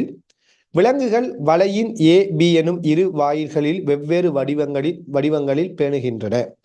இதன் விளைவாக அடர்த்தி 1.3 கிலோகிராம் மீட்டர் -3 உருவில் காணப்படுகின்றவாறு 8 metre per second 2 metre per second எனும் வெவ்வேறு கதிகளில் துவாரங்களின் மீது காற்று வீசுகின்றதா? வலி வீசுகின்றது. துவாரங்கள் ஒரே மட்டத்தில் இருந்தால் துவாரங்களுக்கிடையே வலி அமுக்கத்தில் உள்ள வித்தியாசமும் வலையில் வலி அசையும் திசையும் முறையே. சோ துவாரங்களுக்கு இடையில வலி அமுக்கத்துல வித்தியாசத்தையும் அதே மாதிரி எங்கிருந்து எங்க வலி அசையும்னு கேட்கிறாங்க. கவனிங்க, ரொம்ப சிம்பிளான கேள்வி. அதாவது இந்த மாதிரியான ஒரு ஒரு அமைப்பு ஒன்று இருக்குதா, ஒரு பாதை உண்டு, ஒரு ஏதாச்சும் ஒரு உயிரினம், ஒரு எலியா இருக்கலாம், ஏதாச்சும் ஒரு கரையான இருக்கலாம், ஏதாச்சும் உண்டு. இப்படியான ஒரு தனக்குண்டு ஒரு பாதையை ஏற்படுத்தி அதுக்குள்ள தங்குமிட வசதியும் கொண்டிருக்குது. இதுல இந்த இடத்துல வேகம் இதுல 8 மீட்டர் பெர் செகண்ட், இங்க 2 மீட்டர் பெர் செகண்ட் இருக்குதாம். சோ நம்ம முதலாவது இந்த ரெண்டு புள்ளிகளுக்கு இடையில அமுக்க வித்தியாசத்தை கண்டுபிடிக்கலாம். இது ஏ, இது பி. சோ உங்களுக்கு தெரியும் டெல்டா பி சமன் ½ ரோ வி ஒரு இடத்துல இருக்கிற வேகம். இப்ப இங்கதான வேகம் பெருசி. அப்ப வேகம் பெருசில இருந்து வேகம் சிறிச கழிப்போம். இப்படி எழுதுவோம். இப்ப பாருங்க, இங்க வேகம் பெருசின்னா இங்க அமுக்கம் சிறுசி, இங்க வேகம் சிறுசின்னா இங்க அமுக்கம் பெருசி. அப்ப பியில அமுக்கம் பெருசி ஏய விட. ஹாஃப் ரோ அடர்த்தி 1.3 வேகத்துல வித்தியாசம். இங்க வேகம் 8, அப்ப 8 வர்க்கம், இங்க 2, அப்ப 2 வர்க்கம். சரியா? பிபி மைனஸ் பிஏ ஹாஃப் 1.3 8 வர்க்கம் 64, 64 4 கழிப்பட்டா 60. சரியானே? இப்ப இந்த 60 2ஆல பிரிச்சா 30, 30 3ஆல பிரிக்கிற மாதிரி இருந்தா 39. சோ அமுக்க வித்தியாசம் எவ்வளவுன்னு பாத்தீங்கன்னா 39 பஸ்கால்னு வரணும். சரியா? என்ன சொல்றது? வெறுமனே இந்த சமன்பாடு பிரதியிடுங்க, விட வரக்கூடிய ஒரு கேள்விதான் இல்லையா? அப்ப வேகம் தெரியும், இங்கேயும் இங்கேயும் அடர்த்தியும் தெரியும், பிரதியிட்டா அமுக்க வித்தியாசம் இந்த மாதிரி வரும். 39 பஸ்கால்னு வரும். அடுத்தது வழி எப்படி பாயும்? இந்த இந்த பாதையினூடாக வழி பாயும்னா எப்படி பாயும்? எப்பயுமே அமுக்கம் கூடிய இடத்திலிருந்து அமுக்கம் குறைந்த இடத்தை நோக்கித்தான் பொதுவா என்ன செய்ய போகுதுன்னா இந்த மாதிரியான புதிய ஒரு பாய்ச்சலை நாம ஏற்படுத்த முடியும். இப்ப ஏயில் இருக்கிற அமுக்கத்தை விட பியில் இருக்கிற அமுக்கம் பெருசு. ஏயில் இருக்கிற அமுக்கத்தை விட பியில் அமுக்கம் பெருசு. ஏன்னா இங்க வேகம் சின்னன், அப்ப அமுக்கம் பெருசு. அப்ப இங்க அமுக்கம் கூட, இங்க அமுக்கம் குறை என்றா என்ன நடக்கும்?